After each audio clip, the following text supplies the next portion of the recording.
À l'avènement de Félix Tshisekedi au pouvoir, les réserves de change de la Banque centrale étaient estimées à un peu plus d'1 milliard de dollars. À ce jour, 3 ans plus tard, un record sans précédent a été battu. 3 fois plus, ces mêmes réserves ont bondi de façon fulgurante à 3,5 milliards de dollars.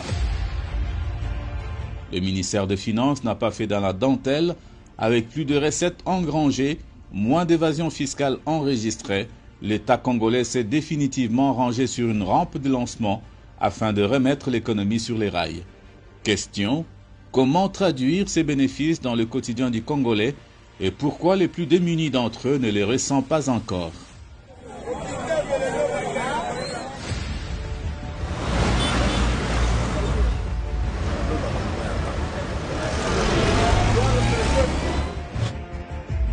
Le 19 mai 2019, le président de la République, devant les gouverneurs de province, avait décliné ses priorités en 20 piliers. L'homme sera au centre des intérêts dans tous les domaines de la vie, recommandait-il. Au gouvernement, il y a eu ce reproche interpellateur lors d'une adresse à la nation devant les 2 chambres réunies en congrès. Je demande donc au gouvernement d'accélérer la mise en œuvre de projets à impact rapide et visible. En effet, dans les secteurs de l'eau et de l'électricité, ainsi que de la santé, pour ne citer que cela, la plupart des projets en cours souffrent d'un manque de coordination et d'une faiblesse de pilotage. 3 décennies plus tôt, le Congo était plus qu'isolé diplomatiquement, l'économie au plus bas, les droits humains plutôt bafoués, une justice à 2 vitesses décriée, ni plus ni moins un tableau peu flatteur qui faisait craindre aux investisseurs le pire, alors que la République démocratique du Congo, pays aux multiples possibilités, a plus que jamais besoin de retrouver sa place dans le concert des nations. Sans nul doute, loin de discours creux et sans substance, le nouveau régime voudrait s'affranchir de l'immobilisme en s'engageant dans une pleine restauration de l'état de droit et son autorité. Un chemin tortueux au vu de la réalité des 3 dernières décennies, plutôt caractérisé par une oligarchie fière d'avoir réussi à marginaliser la majorité de ses citoyens, délaissés dans la pauvreté et l'exclusion sociale. Dans toutes les nations du monde, lorsque 2 choses sont par terre, s'il y a une chose qu'on peut demander, sur laquelle il faut travailler pour relever la nation, c'est la justice. Les chrétiens disent même que la justice élève la nation et l'injustice baisse la nation. Donc on devrait travailler pour relever la nation par la justice. Moi qui vous parle, j'ai passé 395 jours en clandestinité dans cette ville parce que j'étais recherché. Mais ce qui n'est pas le cas de ce que je vois, ce que je faisais à l'époque, que d'autres sont en train de faire maintenant. Là, ils ne sont jamais inquiétés. Donc il y a cette volonté-là d'améliorer la situation de démocratie, liberté d'expression. La volonté d'en finir avec ce système s'est vite révélée avec le retour des exilés politiques, la libération des prisonniers d'opinion, l'humanisation des services de renseignement et une liberté d'expression plutôt débridée. D'un État quasiment policier, la République démocratique du Congo se transforme petit à petit, mais sûrement en un État soucieux de sa démocratie et garant de sa constitution. Cette impulsion qu'il a donnée a permis aujourd'hui que la justice puisse se réveiller. C'est vrai qu'il y a encore des choses à faire pour qu'elle atteigne le régime qu'il faut, c'est-à-dire le régime d'une justice qui devra porter réellement la consolidation d'un état de droit.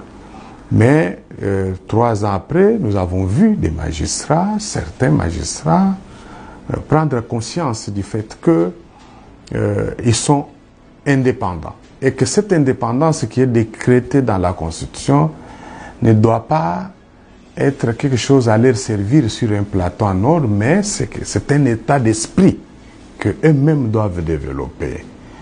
Cela veut dire que cette indépendance ne voudrait pas dire que c'est un libertinage, un revirement vers les abus ou la constitution d'un gouvernement des juges ou des magistrats, mais c'est se mettre au service du droit et pour le droit.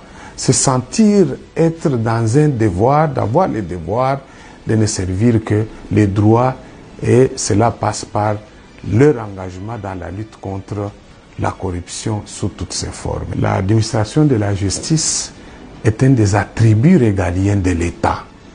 Et pour bien l'administrer, l'État doit investir. Aujourd'hui, nos cours et tribunaux, les parquets fonctionnent sans frais de fonctionnement. Ce qui est donné aux magistrats n'est pas à la hauteur de la... On ne peut pas imaginer un État libre d'expression sans la liberté d'entreprendre. L'arrivée de Félix Antoine Tshisekedi au pouvoir est venue consolider un climat des affaires qui sonnait comme un simple slogan jadis, dans un pays qui a pourtant tout pour plaire, de par son potentiel. Relever une nation, la sortir de son isolement, c'est doit d'être une...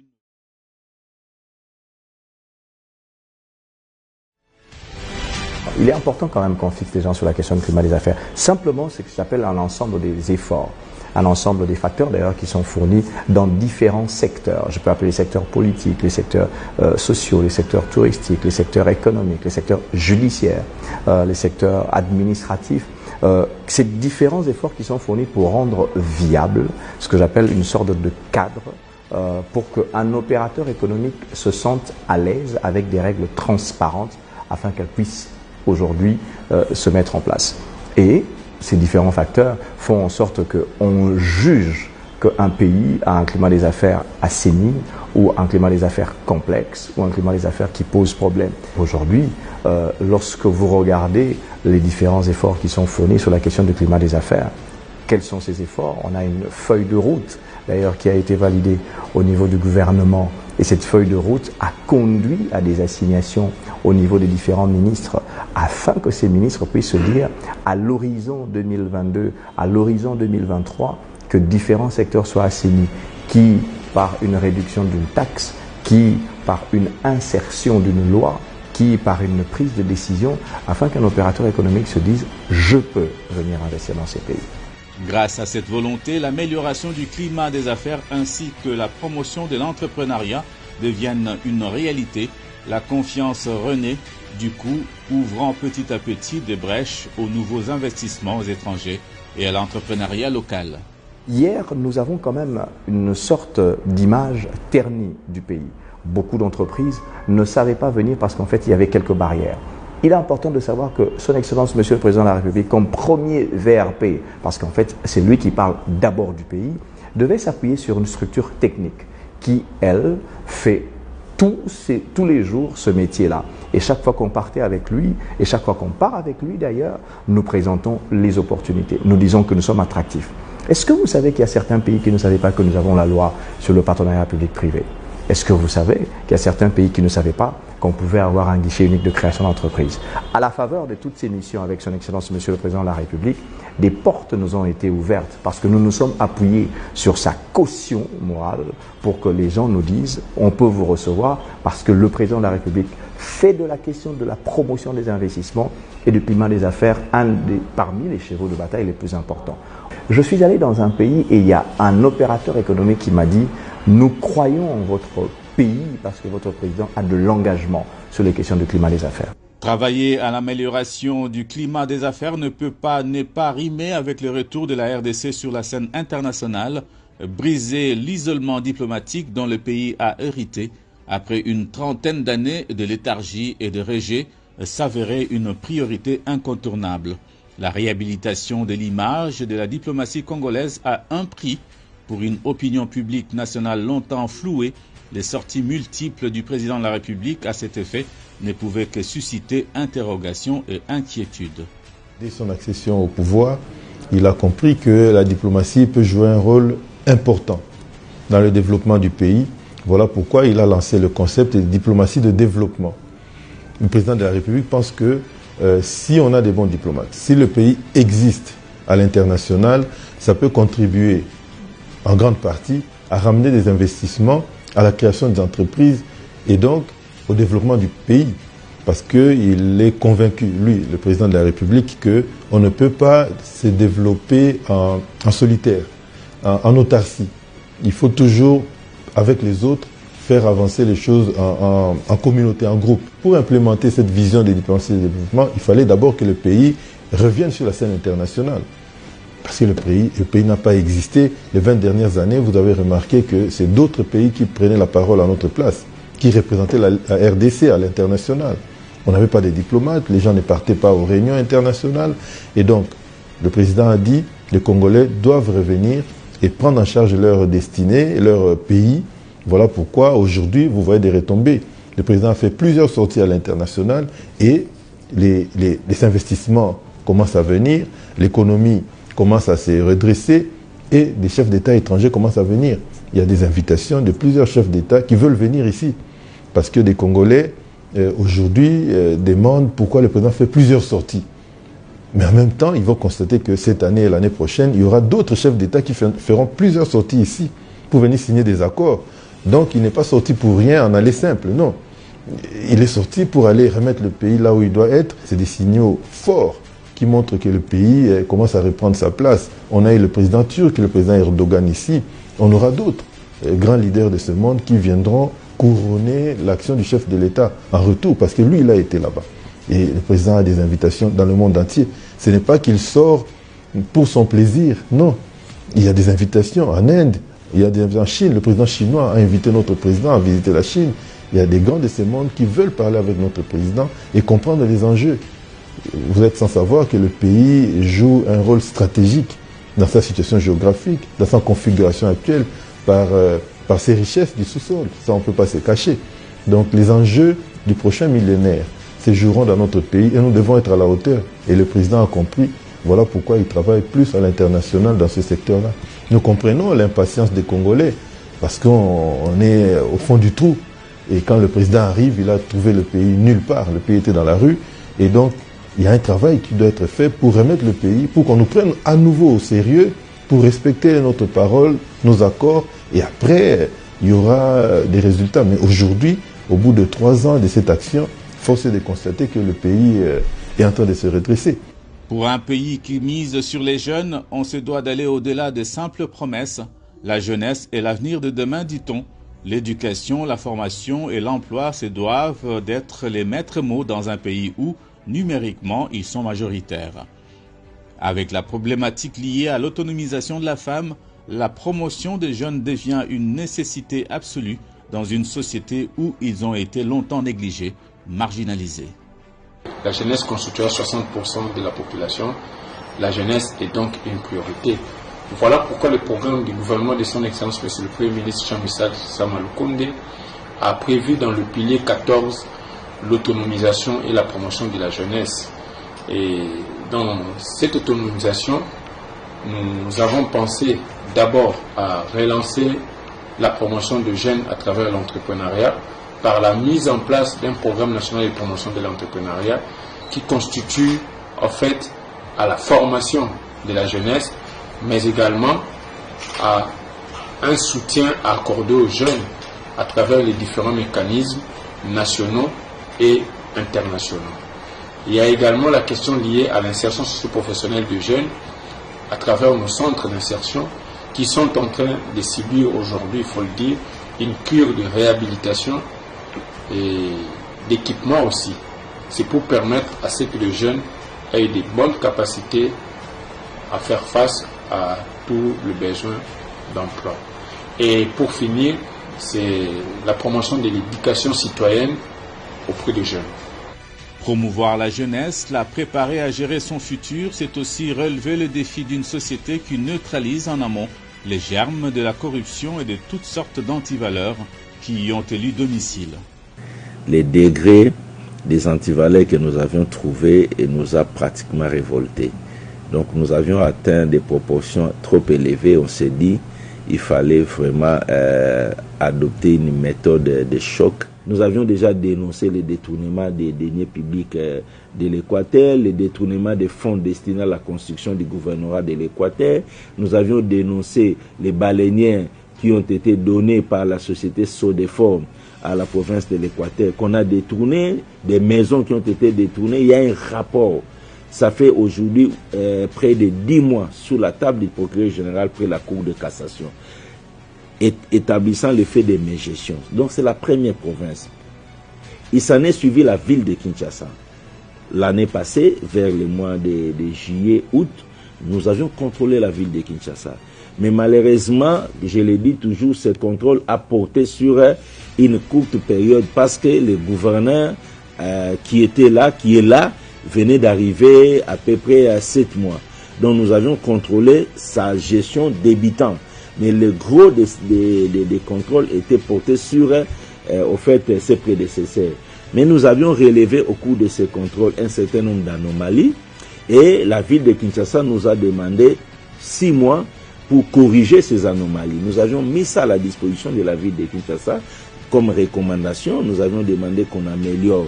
Il y avait notamment l'absence de beaucoup de pièces justificatives dans l'exécution des dépenses. Comme ils venaient d'arriver, ils ont demandé 6 mois pour que toutes ces situations soient régularisées. Nous avions demandé qu'on puisse accroître sur les recettes de la ville la part de l'investissement, parce que l'investissement était à 2 ou 3%. Toutes les recettes étaient vers le fonctionnement. Nous avions demandé qu'on puisse corriger, parce que gérer une ville aujourd'hui, ce n'est pas le fonctionnement, c'est la visibilité, c'est la capitale. On a besoin de beaucoup plus de moyens à mettre dans la propriété, dans l'investissement, dont nous avions eu à faire des recommandations. Après la province de la ville-province de Kinshasa, nous avions contrôlé la province de Lualaba, la province de Haut-Katanga, la province de Tanganyika, la province de Olomami. Nous avions contrôlé la province de Maniema, la province de Maïndombe. Nous avons contrôlé la province de Kwango. Nous avons contrôlé la province de la Chopo. Et nous avions contrôlé la province du Congo central. Voilà, là où nous avions contrôlé. Donc il y a des rapports qui vont venir comme Chopo, comme Maniema, comme Kwango, Tanganyika, Olomami. Partout là nous avions contrôlé et nous avons des rapports avec des faits extrêmement importants. Durant des décennies, les gouvernants avaient confondu les trésors publics aux biens sans maître. À ce jour, personne n'est à l'abri. Tous peuvent être inquiétés. Nous avons l'opportunité aujourd'hui d'avoir un chef de l'État qui nous a laissé les mains libres. Quand nous terminons le contrôle, nous lui faisons rapport. Tous les rapports que nous faisons, il nous dit appliquer les dispositions légales. S'il y a des faits infractionnels, amenez à la justice. S'il y a des faits de mégestion, faites, au moins je suis informé, vous avez mon appui. Il ne nous a pas empêché de faire un travail. Il ne nous a pas dit coincez tel, ne faites pas ceci à tel. Non.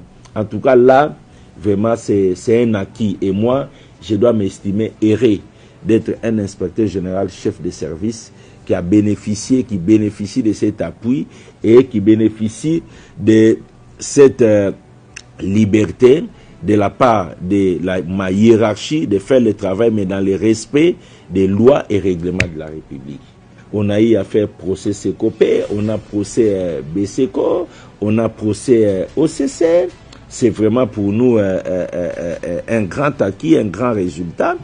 Bientôt, on aura le procès Boukangalonzo. Les gens sont arrêtés à la suite de nos rapports. Il y en a qui prennent la fuite. Donc voilà, donc nous avions senti vraiment que la justice a commencé à se libérer de sa torpeur pour accompagner la République, pour accompagner ce travail de la lutte contre l'impunité. Depuis que l'inspection générale des finances existe, l'inspection générale des finances est en train de traquer des petits gestionnaires.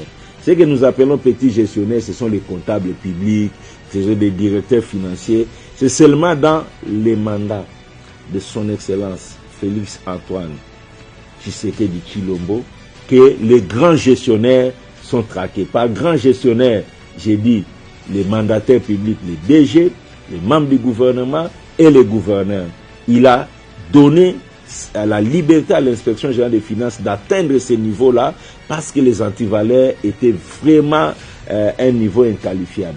Miser sur l'homme en investissant dans tous les domaines de sa vie, Telle est la priorité des priorités de Félix-Antoine Tshisekedi Tshilombo, parce que le plaçant au centre de tous les intérêts, on vise son développement intégral.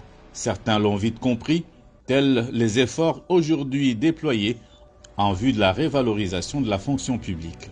De manière générale, je dirais que l'administration publique de notre pays est en plein chantier. Nous sommes, suivant les orientations, comme vous l'avez dit, de son Excellence Monsieur le Président de la République, en train de remettre de l'ordre après les chaos et d'envisager par la suite l'avenir. Nous avons trouvé, et ce n'est pas un secret, notre administration publique, à l'arrivée en tout cas à la tête de notre pays, de son Excellence Monsieur le Président de la République, dans une situation plutôt chaotique, catastrophique, avec des effectifs non maîtrisés, la retraite bloquée, les systèmes de rajeunissement inexistants, des textes régissant l'administration elle-même devenue obsolète, les conditions de travail précaires et les dialogues rompus entre le fonctionnaire et le gouvernement. Et c'est donc fort de ces constats, ces tableaux sombres, ces constats malheureux, que nous avons aujourd'hui le devoir d'administrer la thérapeutique de choc qui a été imaginée, conçue, mise en place par le président de la République. Pour une fonction publique qui avait quasiment rendu l'âme, c'est simplement un retour à la vie qui s'amorce. Si le dégraissage s'impose, l'on promet des mesures d'accompagnement pour les milliers d'agents dont la retraite devient inévitable, mais accordée dans le respect des conventions établies. Ce qui ne serait que justice rendue à ceux qui se sont dévoués des années durant au service public de l'État. Nous avons aujourd'hui installé le FRAP, le fichier des références de l'administration publique. V2 en version 2. Ça signifie que, où qu'il se trouve, chaque agent doit être identifié et identifiable. Ce FRAP est en train d'être finalisé.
Définitive, pouvant lui permettre d'être identifiable. Et ensuite, dès lors que nous aurons maîtrisé les effectifs, je l'ai dit, nous allons relancer la retraite. Pour cette année, je crois, nous sommes en train de faire partir 5000 personnes dans un premier temps, c'est-à-dire que dès l'échéance du mois de juillet-août, et vers décembre, nous misons avec les partenariats que nous avons noués avec le FMI et la Banque mondiale, faire partir 30 000 agents publics. Parce que, pour la petite histoire, nous avons dans le système plus ou moins 350 000 agents qui sont éligibles à la retraite. Et ces départs vont nous permettre d'ouvrir la vanne du rajeunissement qualitatif. Et nous voulons aussi en même temps compétitif, avec des concours dans chaque province, parce qu'il faut que ces rajeunissements se fassent sur toute l'étendue du territoire national. Et avec ça, nous allons maintenant commencer un nouveau chapitre de notre administration publique avec ces jeunes qui maîtrisent les outils informatiques. On espère maintenant accélérer le processus pour la modernisation de l'administration. Je ne veux plus dans notre pays, et ça c'est le souhait du président de la République, quand il dit qu'il veut que le fonctionnaire puisse retrouver sa dignité d'attente, eh bien, moi, je souhaite qu'on ne puisse plus regarder un fonctionnaire comme, en tout cas, un simple agent avec un salaire qui va avec, mais plutôt comme une ressource humaine, une valeur ajoutée, un acteur du développement, quelqu'un qui crée de la richesse, mais qui n'est pas une charge pour l'État. Mais il y a aussi ceux qui sont sans voix, des anciens retraités, ceux qui ne peuvent plus manifester. Là aussi, le président de la République a souhaité voir une amélioration nette de leurs conditions de travail, parce qu'il n'a pas accepté de voir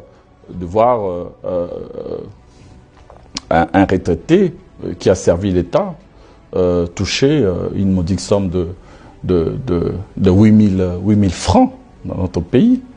Depuis plus de 30 ans, c'est ce qui a existé dans ce pays. De veuves dont le mari décédé a servi l'État, ont touché 1 500 francs. Aujourd'hui, nous avons porté une réforme sous la coordination du Premier ministre à la demande du Président de la République qui multiplie, en tout cas qui augmente en moyenne de 340% ici à Kinshasa et de plus ou moins 800% pour le fonctionnaire en province, le fonctionnaire retraité, les anciens retraités d'avant 2015, avant que l'on ne puisse créer la SENSAP, parce que tous seront déversés et désormais donc à la SENSAP pour voir leur traitement révalorisé. Le rêve d'un pays où il fait beau vivre, exempt des tracasseries et d'oppression, un pays où la démocratie restera le corollaire de la liberté d'expression. Nous devons saluer une des mesures qui a été prise par le chef de l'État, supprimer toutes les barrières. Moi, je suis parti de Tchikapa jusqu'à Kinshasa. J'avais compté à l'époque 42 barrières. Autour de ces barrières, on tentait de rançonner la population. Je suis parti de Mwanda jusqu'à Kinshasa, il y avait 26 barrières. Et lorsqu'on évalue tous ces éléments, je me rends compte que le travail du chef de l'État de supprimer toutes ces barrières a bénéficié à la population. Donc ça, ce sont des choses qu'il faut saluer. Pendant ce temps, lutte aux mesures qui sont accompagnées sur les droits des citoyens, la liberté de circuler, de manifester, qui a été conservée.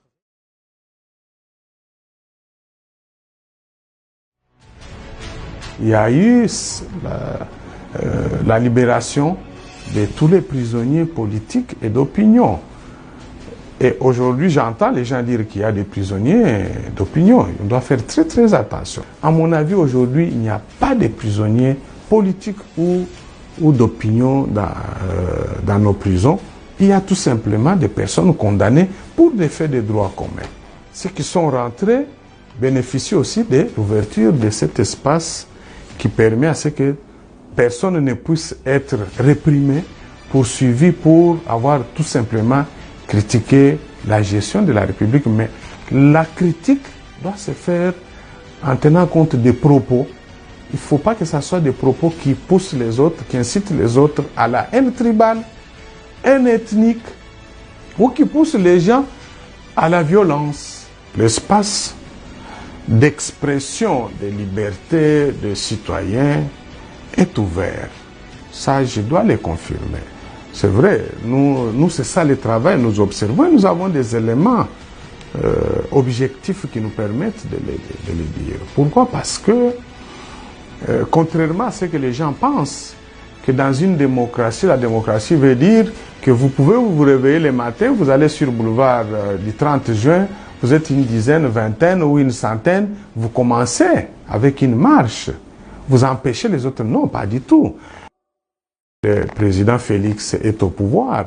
nous ne connaissons plus les cas de filature parce que nous-mêmes, nous avons payé des frais. Nous ne connaissons plus cette affaire-là de voir à nos bureaux ici ou bien à l'extérieur, voir les agents de renseignement venir nous épier. Ça n'existe plus. À petits pas, mais sûrement, le long terme se prépare aussi pour une jeunesse longtemps négligée, mais que le nouveau régime s'emploie à soutenir et à accompagner, qu'il s'agisse de l'éducation, de l'emploi ou de l'entrepreneuriat. Pour valoriser le jeune, premièrement, je salue d'abord la décision de son Excellence, Monsieur le Président de la République, Félix Antoine Tshisekedi Tshilombo, d'avoir rendu effective la gratuité de l'enseignement. C'est un programme qui a permis aujourd'hui plus de 4 500 000 enfants puissent retrouver le chemin de l'école, mais également qui a permis à beaucoup de parents d'économiser des frais qui hier étaient dus au paiement des frais scolaires, mais aujourd'hui, ces frais peuvent être utilisés dans la famille pour des besoins économiques et même pour investir. Et ce programme a également permis à ce que plus de 150 000 enseignants puissent être repris sur les listings de paie. Et il faut quand même le reconnaître, aujourd'hui on ne parle pratiquement plus de la problématique des non-payés et des nouvelles unités. À travers toute la République, nos centres d'insertion socio-professionnelle aujourd'hui ont un programme uniformisé parce qu'à l'époque, nous avions 3 programmes. Un programme appuyé par l'APFE, un autre programme appuyé par l'OIF et un autre programme qui a été élaboré par le gouvernement congolais. Mais aujourd'hui, nous avons uniformisé et l'idéal est que demain, nous puissions valoriser les jeunes qui sortent des centres d'insertion socio-professionnelle. Et au-delà de ça, il y a également la relance du volontariat. Le volontariat qui est un service civique et qui permet aujourd'hui à ce que les jeunes Congolais puissent travailler sans attendre quelconque rétribution. Je pense que c'est un grand travail à faire. Nous ne sommes qu'au début et nous espérons que dans les jours qui viennent, cela prendra une vive allure à travers les différentes activités que nous organisons, notamment avec le mouvement scout qui vient de renaître encore un peu démocratique du Congo. Hier, les jeunes étaient tués par le simple fait qu'ils étaient en conflit avec la loi. Mais aujourd'hui, les jeunes qui étaient en conflit avec la loi aujourd'hui sont transformés en bâtisseurs de la République à travers le service national. Aujourd'hui, les jeunes entrepreneurs qui n'avaient pas de financement sont financés par l'État congolais et ce sont des subventions qui sont sans remboursement. Aujourd'hui, les jeunes Congolais qui n'avaient pas accès à des postes de responsabilité sont aujourd'hui ministres, membres du cabinet de son Excellence Monsieur le Président de la République, membres des cabinets ministériels et dans diverses institutions de la République. Et je pense que les jeunes, nous devons continuer à croire.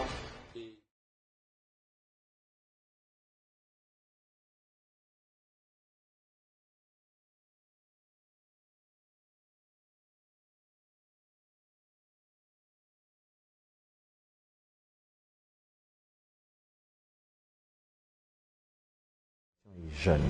Ça veut dire qu'un opérateur économique qui veut s'investir ici a une main-d'œuvre, déjà une main-d'œuvre. Qualifiée, c'est une autre branche, mais déjà une main-d'œuvre disponible. Ensuite, ces jeunes, aujourd'hui, hier, on avait quand même un petit point sur l'éducation qui était orientée vers des aspects simplement d'être administratif, mais avec les questions d'entrepreneuriat, des questions d'investissement. Aujourd'hui, on est en train de miser sur une éducation qui les pousse à être des entrepreneurs. Le système LMD fera en sorte que nous puissions arriver à produire des jeunes créateurs d'emplois.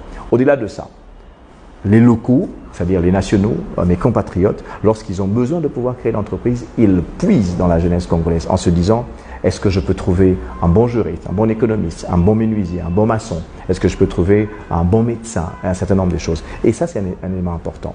Mais au-delà de ça, nous avons aussi un programme qu'on appelle le Programme national pour le développement de l'entrepreneuriat, qui est géré au niveau du ministère des petites et moyennes entreprises congolais. Et là, nous avons ce qu'on appelle la loi sur l'entrepreneuriat congolais qui va, nous pensons et nous prions qu'elle puisse arriver à terme à la fin de cette année. Dans cette loi, il y a des avantages qui sont mis en place pour que les startups soient formalisées, pour que les petites et moyennes entreprises connaissent d'une certaine manière une sorte d'amnistie pendant la première année dans laquelle ils sont en train de s'investir. Cela va susciter que les gens quittent l'informel et aillent dans le formel. Nous pensons que cela va diminuer les petits conflits des Koulouna, cela va diminuer les questions de défis sécuritaires et les gens vont se focaliser à créer de l'emploi. Au-delà de ça, il y a aussi le fonds de garantie, parce qu'en fait, le gros problème de l'entrepreneur congolais, c'est l'accès au financement. Et l'État a répondu à ça avec le fonds de garantie. Il se porte caution auprès d'une institution bancaire et l'entrepreneur se dit « je peux évoluer pour faire tel autre projet ». Ça, c'est des défis qui sont surmontables. Et je peux vous dire, c'est un processus. Dès l'instant où le programme existe, dès l'instant où il y a la transformation de l'OPEC en ANADEC, dès l'instant où il y a